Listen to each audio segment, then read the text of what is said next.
Hello everyone, welcome to Ambition Law Institute. आज हम इस वीडियो में एक बहुत ही इम्पॉर्टेंट टॉपिक डिस्कस करने वाले हैं। अकरेंस रिपोर्ट और पुलिस रिपोर्ट में क्या डिफरेंस होता है। लेकिन इससे पहले हम ये आगे समझे, मैं चाहती हूँ आप थोड़ा सा ना इसका प्रोसीजर समझ लो। देखो, जब भी किसी पुलिस ऑफिसर को इंफॉर्मेशन मिलती है ना कि कोई कॉग्निजेबल ऑफेंस हो गया है। कॉग्निजेबल ऑफेंस क्या होता है? सीरियस तरीके के ऑफेंस, जैसे कि आपका हो गया मर्डर, रेप, रॉबरी, ये ना आपके सारे सीरियस ऑफेंस है। ठीक है। कॉग्निजेबल ऑफेंस में ना जो पुलिस ऑफिसर है वो अरेस्ट कर सकता है बिना वारंट के, और इन्वेस्टिगेशन भी स्टार्ट कर सकता है बिना मजिस्ट्रेट की परमिशन को। तो ऐसे ऑफेंसेस को हम बोलते हैं कॉग्निजेबल ऑफेंस।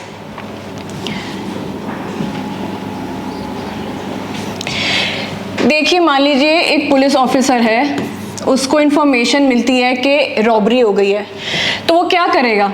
वो एफआईआर आपकी लिखेगा।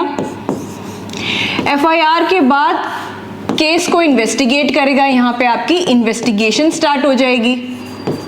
जैसे इन्वेस्टिगेशन पूरी हो जाएगी तो पुलिस अपनी पुलिस रिपोर्ट सबमिट करेगी मजिस्ट्रेट को। पुलिस रिपोर्ट में क्या होता है? पुलिस रिपोर्ट में सारी डिटेल्स होती है कि पुलिस ने क्या स्टेटमेंट्स रिकॉर्ड करी हैं, क्या एविडेंस कलेक्ट करे हैं। तो ये सारी डिटेल्स जो होती है इन्वेस्टिगेशन की, वो आपकी पुलिस रिपोर्ट में होती है, जो पुलिस ऑफिसर को मजिस्ट्रेट को सबमिट करनी होती है। उसके बाद मजिस्ट्रेट कॉग्निजेंस लेते हैं और बाकी की स्टेज आपकी स्टार्ट हो जाती है। ट्रायल और इंक्वायरी, वो सारी स्टेज आपकी स्टार्ट हो जाती है। तो मान लीजिए जैसी पुलिस ऑफिसर ने एफआईआर लिखी है, तो एफआईआर लिखने के बाद देखिए मजिस्ट्रेट तो अपने कोर्ट में बैठा है, तो उसको कैसे पता चलेगा कि कोई ऑफेंस हुआ है। जैसे इस केस में मैं बात कर रही रॉबरी की, तो उनको कैसे पता चलेगा कि भैया रॉबरी हो गई है। अब इसी चीज का एड्रेस करने के लिए मैं आपको ये बताती हूँ कि जैसे पुलिस ने एफआईआर लिखी, तो उसके तुरंत बाद ना पुलिस ऑफिसर को एक अकरेंस रिपोर्ट होती है। ये अकरेंस रिपोर्ट अगर हम समझे तो एक तरह की, ये समझ लीजिए, ये एफआईआर की कॉपी होती है जो पुलिस ऑफिसर को मजिस्ट्रेट को भेजनी होती है, जिसमें पुलिस ऑफिसर ये लिखते हैं, ये इंडोर्स करते हैं कि क्या वो इस केस को इन्वेस्टिगेट करेंगे या नहीं करेंगे। देखिए, अगर तो पुलिस ऑफिसर इसे इन्वेस्टिगेट करते तो नॉर्मल आपका जो प्रोसीजर है वो चलेगा। लेकिन इन केस जो ये अकरेंस रिपोर्ट है, इसमें अगर पुलिस ऑफिसर ये लिख के देते हैं कि वो इस केस को इन्वेस्टिगेट नहीं करेंगे, मतलब वो रिफ्यूज कर देते हैं इन्वेस्टिगेशन के लिए, तो ऐसे केस में क्या होगा? ऐसे केस में आपकी एंट्री होती है। ऐसे केस में मान लीजिए पुलिस ऑफिसर ने रिफ्यूज कर दिया है कि वो इन्वेस्टिगेशन नहीं करेंगे, इन्वेस्टिगेशन के लिए मना कर देते हैं। तो देखिए यहाँ पे एंट्री होती है सेक्शन 159 ऑफ सीआरपीसी, जो कि अब आपका सेक्शन 178 हो गया है बीएनएसएस में। ये सेक्शन क्या कहता है? ये सेक्शन कहता है कि in case police officer refuse कर देते हैं कि वो इस केस में आपकी इन्वेस्टिगेशन नहीं करेंगे, तो हमारे मजिस्ट्रेट साहब के पास 3 तरह की पावर्स होती हैं। पहली क्या? वो डायरेक्ट कर सकते हैं इन्वेस्टिगेशन।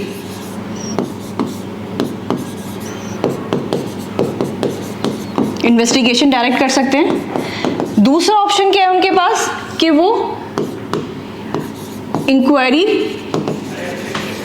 के लिए या तो वो खुद इंक्वायरी करेंगे, या तो इंक्वायर करेंगे केस को खुद ही हिमसेल्फ करेंगे, या फिर वो अपने किसी सबऑर्डिनेट को इंक्वायर करने के लिए कह देंगे। इंक्वायरी का पर्पस क्या है यहाँ पे? सिर्फ इतना कि देखने के लिए कि क्या इस केस में सच में आगे इन्वेस्टिगेशन करनी चाहिए भी या नहीं। और तीसरा ऑप्शन क्या होता है? तीसरा ऑप्शन होता है डिस्पोज ऑफ करना केस को।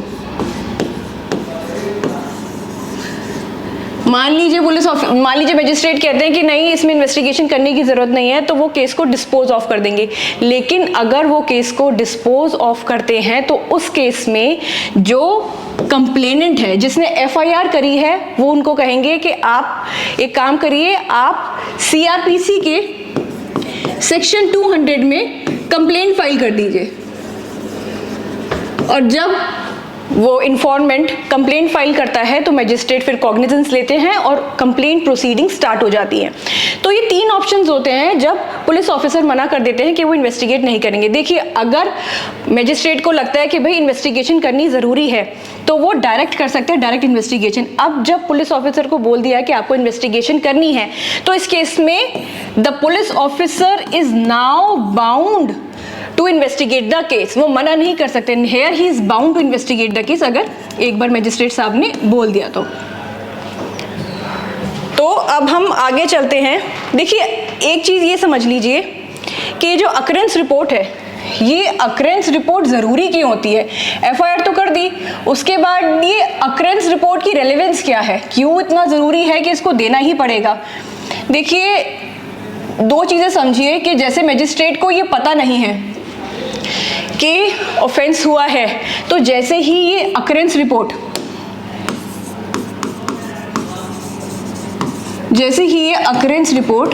मजिस्ट्रेट साहब को मिलती है तो क्या होता है, एक तो वो अवेयर हो जाते हैं कि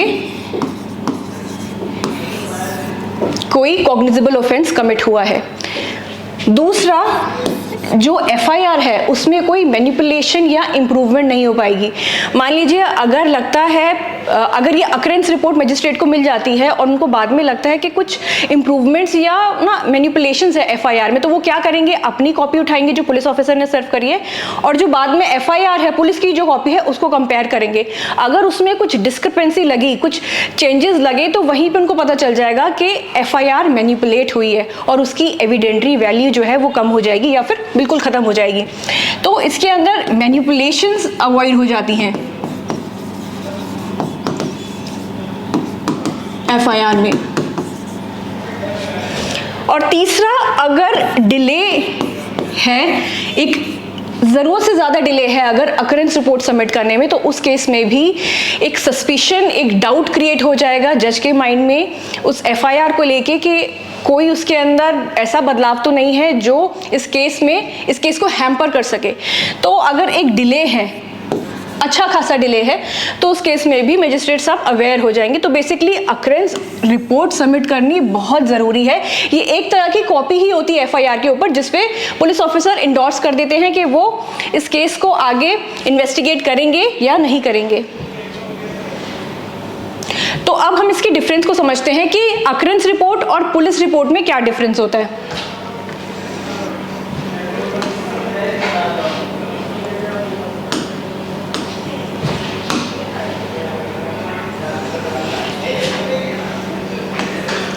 देखिए, जो अकरेंस रिपोर्ट है it is provided under section 157 CrPC, जो कि अब आपकी सेक्शन 176 हो गया आपके नए कानून में, बीएनएसएस में, ठीक है। और police report is provided under section, पहले तो वो था सेक्शन 173 में सीआरपीसी में, लेकिन अब वो हो गया आपका सेक्शन 193 ऑफ बीएनएसएस। तो एक ये है, ये सेक्शंस देखो साथ साथ लिखते रहोगे ना तो आपको ही आसानी होगी याद करने में पीटी में, क्योंकि पूछे जाते हैं डायरेक्ट क्वेश्चंस, तो आपको तब एक ईज होगा उसको याद करने में। दूसरा क्या है, अकरेंस रिपोर्ट इन्वेस्टिगेशन से पहले की स्टेज में होता है, ये इन्वेस्टिगेशन से पहले होता है। एफआईआर रिपोर्ट करने के तुरंत बाद अकरेंस रिपोर्ट पुलिस ऑफिसर को, मजिस्ट्रेट को देनी होती है। और पुलिस रिपोर्ट क्या होता है, पुलिस रिपोर्ट बेसिकली आपका कंक्लूजन होता है, ठीक है। तो ये इन्वेस्टिगेशन के बाद होता है, जब पुलिस ऑफिसर ने सारी इन्वेस्टिगेशन कर लिए, सारे एविडेंसेस कलेक्ट कर लिए, स्टेटमेंट कलेक्ट कर लिए, उसके बाद ये पुलिस रिपोर्ट मजिस्ट्रेट को देते हैं। तो ये कौन सी स्टेज है, ये आफ्टर इन्वेस्टिगेशन की स्टेज है। तीसरा क्या है, द पर्पस क्या है, to bring to the notice of the judicial magistrate whether the police officer is investigating the case और नॉट। पर्पस इतना है, जो मजिस्ट्रेट साहब है उनको ये बता देना कि भाई हम इस केस को आगे इन्वेस्टिगेट करेंगे या नहीं करेंगे। और वो मैंने आपको बता दिया, अगर मना करते हैं तो उस केस में सेक्शन 159 सीआरपीसी का आ जाता है, ठीक है। और पुलिस रिपोर्ट में क्या है, to enable the judicial magistrate to take cognizance, मतलब पुलिस रिपोर्ट फाइल हो गई, उसके बाद मजिस्ट्रेट साहब कॉग्निजेंस लेंगे आगे।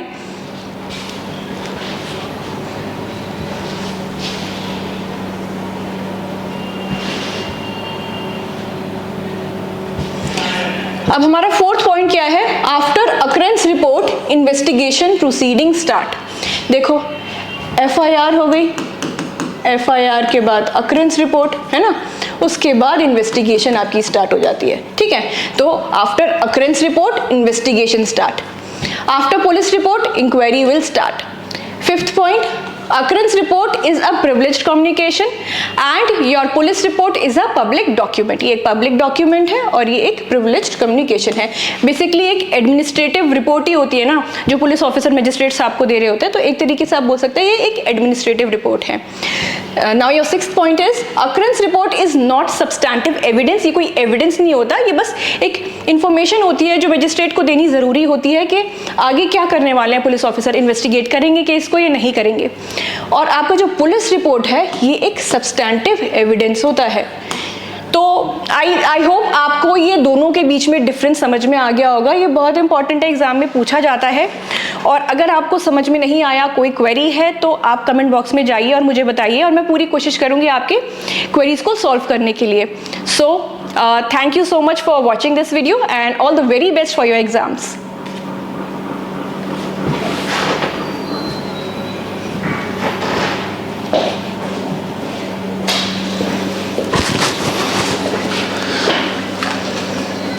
हो गया तुम्हारा?